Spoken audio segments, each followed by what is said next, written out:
Nagsalita na ang di umano ay kapatid daw ni Alice Guo. At ito ang kanyang pahayag. Pakinggan natin ang mga sasabihin niya. What if espiya ka ng China? Papahuli ka ba? Ako nga pala ang kapatid ni Alice Guo na mayor ng Bamban. 我是爱丽做的姐姐. Malamang kilala niyo siya at sa tingin ko ay mas maigi kung magbibigay ako ng linaw kung sino ba talaga siya. At ito ang storya niya. Oo, tama kayo. Hindi talaga siya Filipino. Lumaki kami sa isang maliit na kubo sa Guizhou, China. Ang Guizhou ay isa sa mga pinakamahirap na lugar sa China.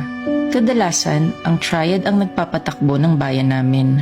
Kung di mo alam kung ano ang triad, isa itong organized syndicate sa China. Kung merong yakuza ang Japan, kami naman ay may triad. Pero madiskarte ang tatay namin. Doon siya nakakuha ng trabaho at napalago niya ang negosyo niya, lalo na sa mga pogo. Kaya yumaman din kami, kaso sa maling paraan.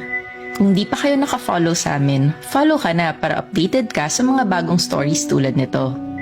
Noong 2018, lumapit ang Chinese government sa triad at meron silang pinag-usapan. Sa gitna ito ng tensyon sa West Philippine Sea.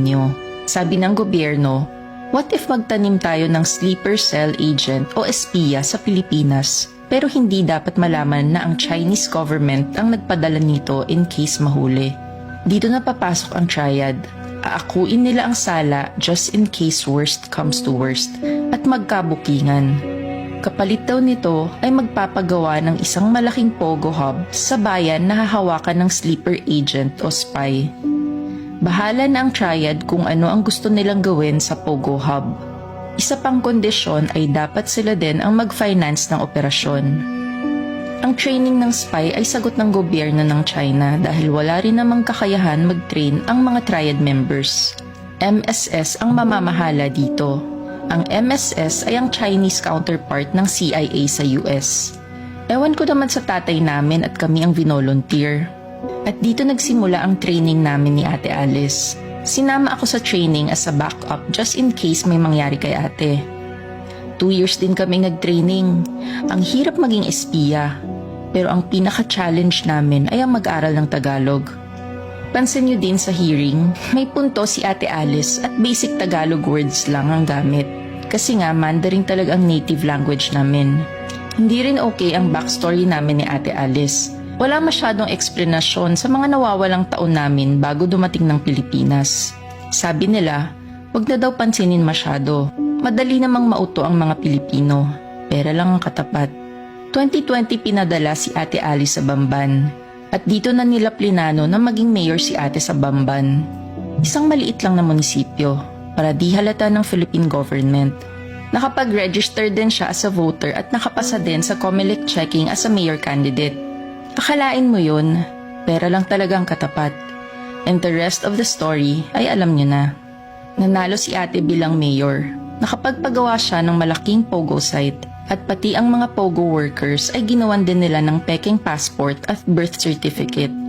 Marami ring natutunan si Ate Alice sa Philippine government, lalo na sa emergency response nila in case may aatake. Lalo na din ang mga plano sa West Philippine Sea. Yun nga lang, na-raid ang pogo site na ito at na-trace kay ate. Magaling din si Ate Alice at nalulusutan niya ang mga tanong. Ang nakakatawa dito, kung sa ibang bansa ito, bitay ang katapat ng espionage. Pero dito sa Pinas, parang circus lang. Nakakatawa. Kaya nakikiride na lang din ng Chinese government sa circus na ito. Ginawa ng madramang backstory si ate. Nasa farm lumaki at anak ng katulong. Kasi mahilig sa mga gantong storya ang Pilipino. Nakakaaliw. At hanggang ngayon ay di pa rin inaaresto si Ate Alice. Kamote talaga ang Pilipinas. Pero kausap ko siya last week. Sabi niya, nagustuhan na daw niyang tumira sa Pilipinas. Ayaw na daw niya maging spy. Pipiliin niya daw ang Pilipinas. Sabi ko naman, papatayin siya ng triad or ng MSS kung malaman nila ito.